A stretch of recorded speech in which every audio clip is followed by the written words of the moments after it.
What's up, guys? Welcome back to the channel. Here we are with another reaction. In this one, we have Defending Britain. Who keeps the country safe? Before we dive in and find that out, if you guys have it to enjoy, please don't forget to subscribe, give the video a thumbs up, and let's dive right in. Every second of every day, they protect us. They are the nearly 200,000 men and women of the UK's armed forces. Shout out to those men and women. Sea and air, they keep our islands safe. We go behind the scenes to shed new light on their world and reveal a few surprises along the way.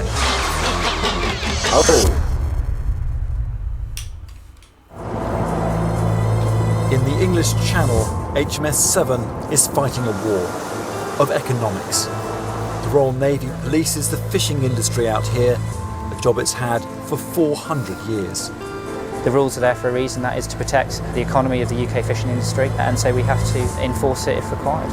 If people were allowed to go free rein on our fish stocks and in our waters, they would have no livelihood left.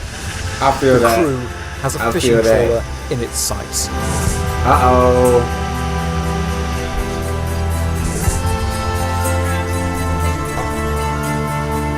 On board, everything is checked. Nets and fishing gear are first. The holes have to be large enough to let young fish escape. Oh, wow. 9.7, it only needs to be above 80. The next stage of the inspection is a check of what's down below in the fish room. We'll be able to estimate the weight of each species. So we'll do that for a couple of species, just make sure it ties in with what's in the log on board that we've already checked. Okay. And then we'll just have a general look around. Fish caught at sea are packed in ice to keep them fresh. Whatever the weather on deck, it's always freezing down here. We transfer these fish across, so make sure there's no ice or anything else mixed in that will affect the weight, and then we'll just put it straight on the scales. I feel that. Punishments can be severe. Fines of thousands of pounds, seizure of fish or equipment, or criminal prosecution. It's a necessity. I think you've got to be policed. If you break laws and you start landing fish that's not supposed to be landed, you're not doing yourself any favours, because it drops the price on the market. With everything above board, the Navy move on. So in that, do they just like check? Is it just like basically like random checks? Like I guess anybody they see in their sights, and it's like, okay, let's check, make sure everything's according to, or everything's on the up and above board, or do they get tips? Or I assume it's random checks, but I'm not sure. Y'all gotta help me with that. On Salisbury Plain, the Royal Tank Regiment is on the move. In a world of remote piloted drones and laser guided bombs, you might think the tank has had its day, but don't believe it. Not yet. There is a lot going on in the world at the moment. There are a lot of threats to the United Kingdom, as well as other democracies throughout the world. And in that case, it's entirely possible that the British Army, and therefore the Royal Tank Regiment, may be called forward. We are part of the reactive force. Our job is to ultimately deploy and fight overseas.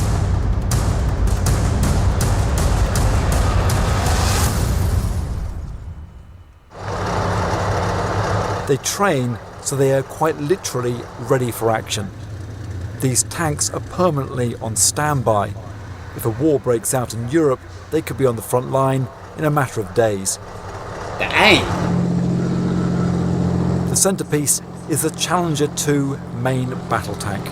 At 62 tons and a top speed of nearly 40 miles an hour, it can go where it likes, especially armed as it is with a 120mm gun on the front. Yeah, that's a monster. Tanks are essential if we are to provide defence and a capability to combat threats overseas. We're moving roughly from a counterinsurgency focus into being focused again on fighting conventional warfare. And in that case, in all of the major sort of combat zones in the world, so Syria or Iraq or Ukraine, tanks are being used, tanks are fighting tanks. Sometimes only a tank will do. Jeez. So the Tank Regiment, that's built for the overseas fighting. Hey, load them up, get them down on the front lines, and have them there within a couple of days. And yeah, I guess you would start assuming that the tanks are going out of style due to the drones, due to the remote controlled vehicles and such. But hey, he said if tanks come to the party, you gotta fight fire with fire. You gotta fight tanks with tanks. One of the oldest jobs the army does takes place every day right in the heart of London. The Coldstream Guards have been protecting the royal palaces since Charles II was king back in 1660. Anyone who turns around and says that they don't have, a sort of a feeling of pride as they march through the gates of Buckingham Palace, I think is probably lying to you. Your tunic, your bearskin, representing the Coldstream Guards and years of tradition, it makes you feel good. I love that. This highly polished parade is a long time in the making. Everything has to be just right. There are no shortcuts when you're getting ready to guard the Queen. You've got to do your belt, you've got the white in the belt, you've got the brass on the belt, you've got more brass, and then white in the belt as well. That's probably about half an hour or so. And what about the bearskin? What's required there? Half an hour on the belt. Just hair, really. We just give it a wash every now and again, leave it to dry upside down. You then comb it upwards and comb it back down just to get it nice and fluffed up. And then again, you wouldn't, wash it once a month. To be honest, shoes got to be clean. clean. Boots. You have to put time into your boots. So is there some rivalry in the boots? Yeah, lads. Yeah, between lads. Yeah, they always try and have better boots. Oh yeah, my boots are more gleaming. Yeah, it's just what it is with the guards. Yeah. Yeah, so for example, you get a scratch in your boots there. That's when you've got to go back to the start again, get them sort of redone. You're talking a good few hours' work to get them sorted again. So obviously for every guy, it's his pride and joy is his boots. So you just don't go near them. Don't touch another guy's boots. Yeah, okay. They take pride in their boots. Boots are one of the most important aspects of the outfit. So don't touch another man's boots, and definitely don't get them dirty. Nothing is left to chance. So before the iconic red tunics are put on, it's once round the parade square to make sure everyone knows their job.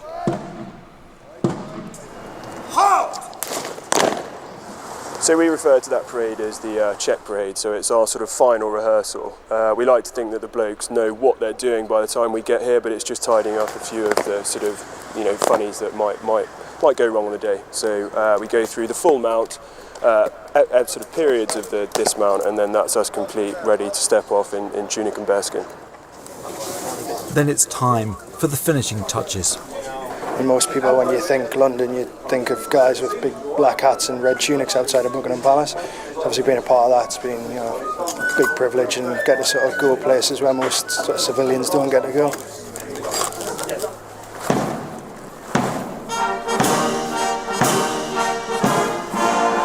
I've been in 2.5 years now, and still, the pride of marching across there and having everyone watch you, that doesn't change. It's the same the first time I've done it to even now. It's a very proud feeling. You don't experience it really anywhere else.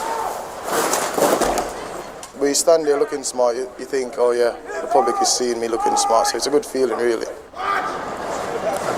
But this is just one side of the Coldstream Guards. The other looks like this. Actions on attack, what has happened is... These trainee guardsmen and recent recruits from other regiments are preparing for an ambush at the Catterick garrison in Yorkshire. Excited to get on with some section attacks, do some fun stuff, running about, firing the weapon. So yeah, looking forward to today. Okay. The section attacks, fighting, but discharging my weapon, to be honest. I haven't done it yet. But before you can fire a rifle, it has to be clean. Trigger guard, pistol grip, magazine housing, magazine release catch. We're just stripping and assembling weapons after contacted last night and this morning, so they're pretty dirty, so you want to clean them just so you don't, so if anything does happen again, you're not less likely to get stoppages. It makes it less hassle for you. That's so perfect. That's so awesome, bro. Big shout out and so much respect to all the men and women who fight for the country. That's absolutely incredible of them. And to kind of go behind the scenes and get to see like different roles and what these soldiers are doing. I think it's really cool. Very interesting. And then I'm looking at these guns and I'm like, they're taking them apart, cleaning them. I don't know. Someone like me just would it'd take some time to learn how to do it all. It'd take some time to figure all of it out. But I pay them the utmost respect just because I don't think I'm capable of doing these jobs. Begin and wait to attack. This is as close as we're going to get to the real thing at the moment.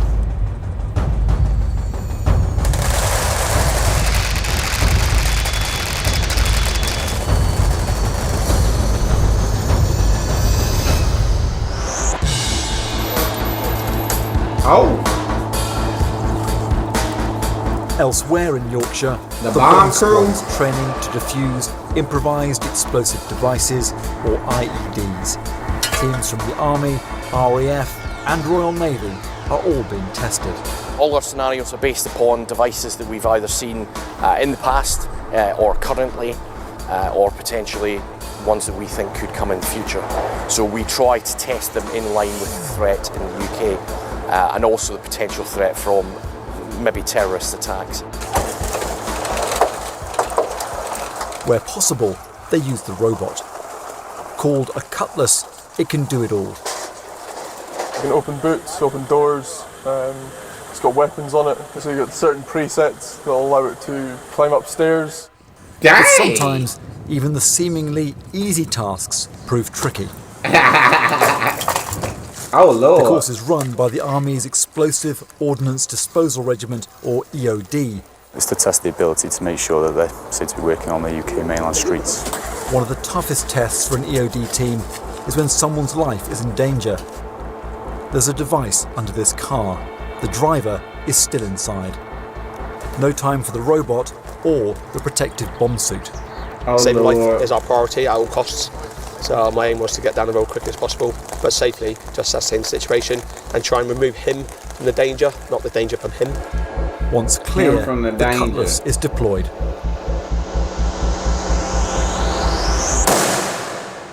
Oh.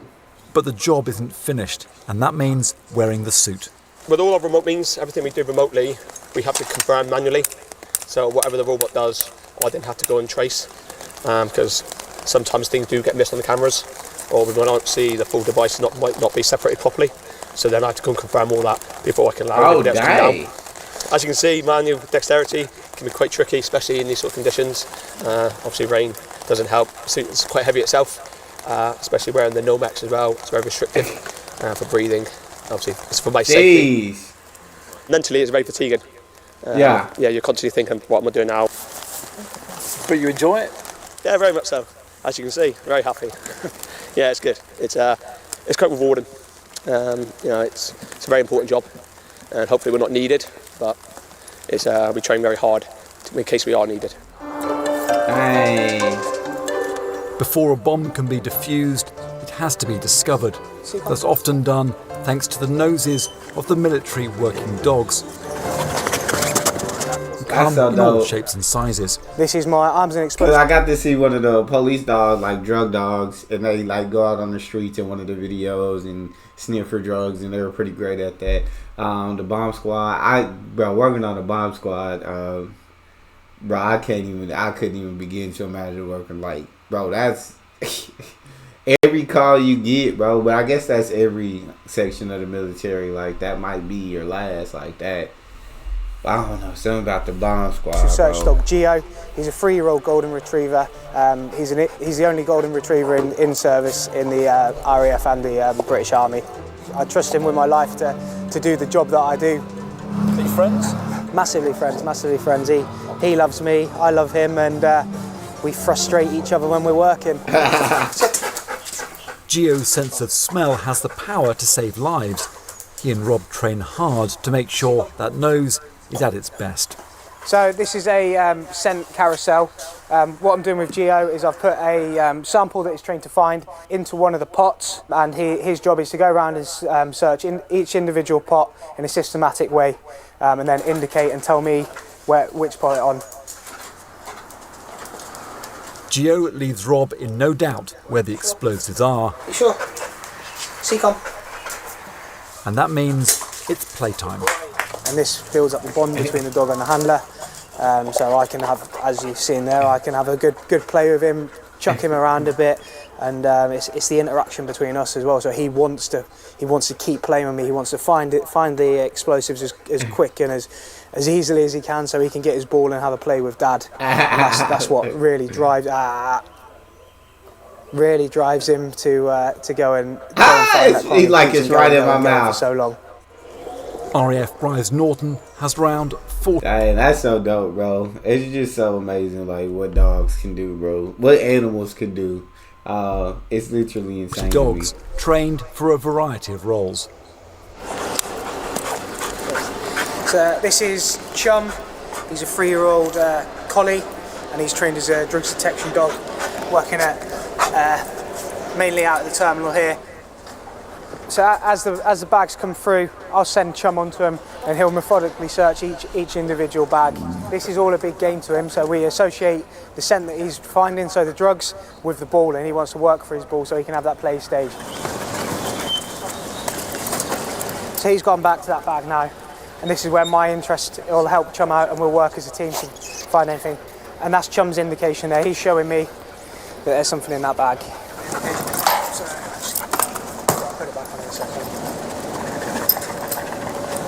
Oh, dang. It's a massive game for him, massive game. It's the same as all. Even the explosive dogs, they don't realise how much danger they could potentially be and how close they are to these. You can see he's mad for it. No, we'll go around in a minute, mate. So yeah, it just replicates into a game, and they want to chase that ball for as long as they can. Each dog has a different personality, but not always a name to match. We've got an Alan at the moment. We've got an Ethel.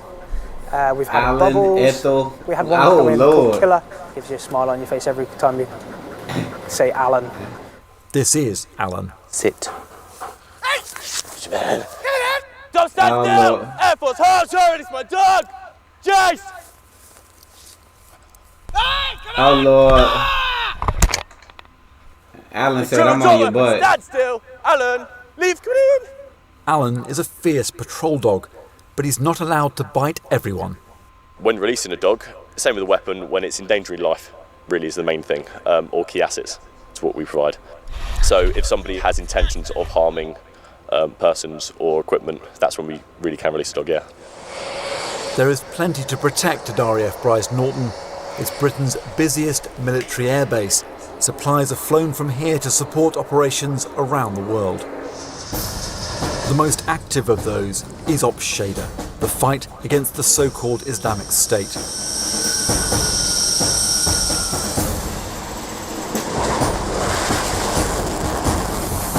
British jets have been flying sorties since September 2014. They've conducted nearly 1,400 airstrikes across Iraq and Syria. That's second only to the United States. Of course. The British effort is based at RAF Akrotiri in Cyprus. From there, 8 Tornado GR4s and 6 Typhoons fly their missions. There is also a fleet of Reaper drones based in the Gulf. It's not just about dropping bombs. Crews are also tasked with gathering intelligence. The team on the ground scouring everything that comes in.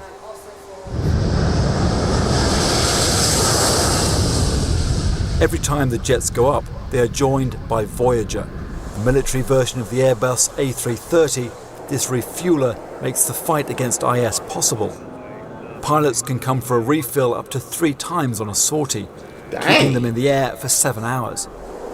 Other nations' jets also get fuel from Voyager, which allows the combined coalition force to fly missions around the clock.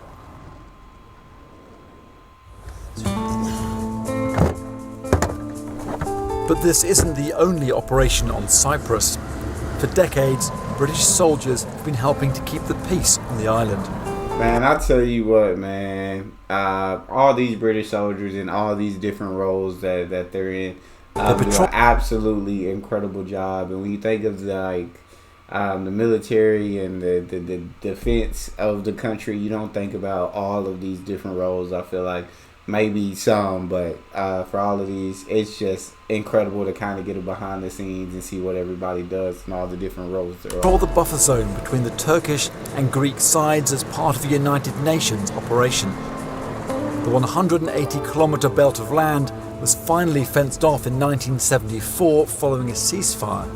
It marks the front lines of the Turkish and Greek armies. Troops from 7 Regiment Royal Logistic Corps are currently deployed. They patrol unarmed, checking no one is breaching the terms of the ceasefire. In some places, the buffer zone is a few kilometres wide, others just a few metres. Many of the buildings show signs of the fighting. Nothing has really changed here since it stopped. The only new additions, emblems of the different regiments who've patrolled these streets. The UN says there are around 1,000 incidents a year in the buffer zone, from guns being fired to name-calling. The fighting ended 40 years ago, and as yet, no official peace deal has been signed, but talks continue. There is a role the British military has been doing for even longer. It happens here, way out on the Yorkshire moors. This is RAF Fylingdale's radar station, where every minute of every day there is a team looking up on our behalf. That's wild. In case there's a nuclear attack. Literally every minute of every day is crazy. 24/7. Hey, the country is protected 24/7. We'll kill. I never slacking. This is the Space Operations Room. This is where we carry out both our primary and secondary mission. Primary being ballistic missile early warning. So essentially, when missiles are launched, we will track them. The second mission of space surveillance, making sure we know satellites are where they're supposed to be and they're not doing anything they're not supposed to. Throughout the day, we get this, what we call a RAF job, which is basically like a bus timetable for satellites. So these are the objects that we're interested in. What I've put up here is the orbit for the International Space Station. It comes up as object 25544. The ISS is obviously a huge object, so if we miss that object, we've done something very wrong. But yeah, the smaller objects are the ones that we have a bit more interest in. They're tracking around 40,000 objects in space. Only about 2,000 are working satellites. 40,000! So they are looking out for potential collisions, but also where new satellites could go. The ballistic missile threat kind of captures the public imagination because most people lived through it through the Cold War and you understand what it means. I think trying to explain to people that denial of space would take away some of their basic things they've come used to these days, no Facebook, no social media, probably has a bigger impact, but they probably just don't really connect it with what's happening in space. But the primary mission remains providing early warning of a nuclear strike. They train hard and often, so they're ready. Voice notification received. Okay, precautionary 1-1.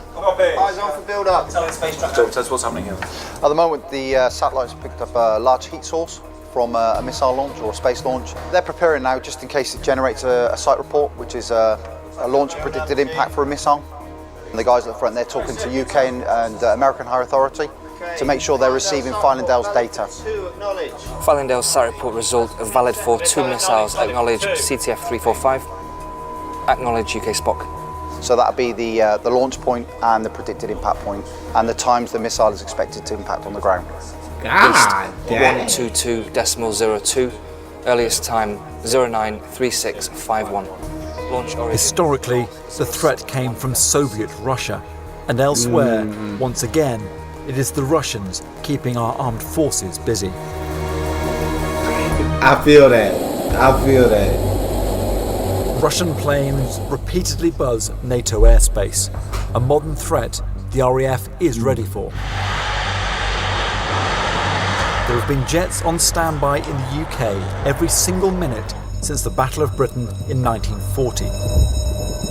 That's so crazy. This training exercise shows how quickly they react. Ready to go at a moment's notice.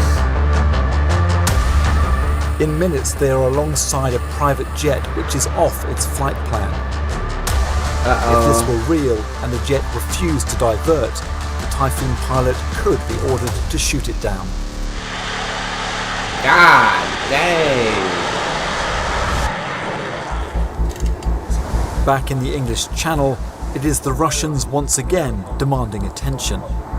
HMS Seven drops its role as fishery protection to help. We were tasked by the Navy to intercept a Russian landing craft, or a landing ship, that was returning from the Mediterranean and heading back, we believe, towards its home port in Russia. We sighted it at about 12 miles and we closed in and put the ship just astern, so behind the Russian ship, had about a mile to follow her up the English Channel. The Royal Navy regularly conducts escort duties as part of our responsibility to protect UK waters. At the end of the encounter with her, we have a tradition that warships salute each other. And so when we departed the escort, we conducted a sail past of the Russian ship, and we also hoisted an international signal code Uniform Whiskey, which wishes them a safe onward voyage. But the Russians sailed on without responding. Hey, I just feel like that was a great video, just in terms of getting to learn more about the military, learn more roles that I wouldn't necessarily know about. And you just gotta pay your utmost respect to the men, women, and animals that are in the military and that are serving. Yeah, the countries would be defenseless without these brave men, women, and animals. That's all we have. If you guys enjoyed, don't forget to subscribe, give the video a thumbs up, and check out the next one. I'll see y'all next time.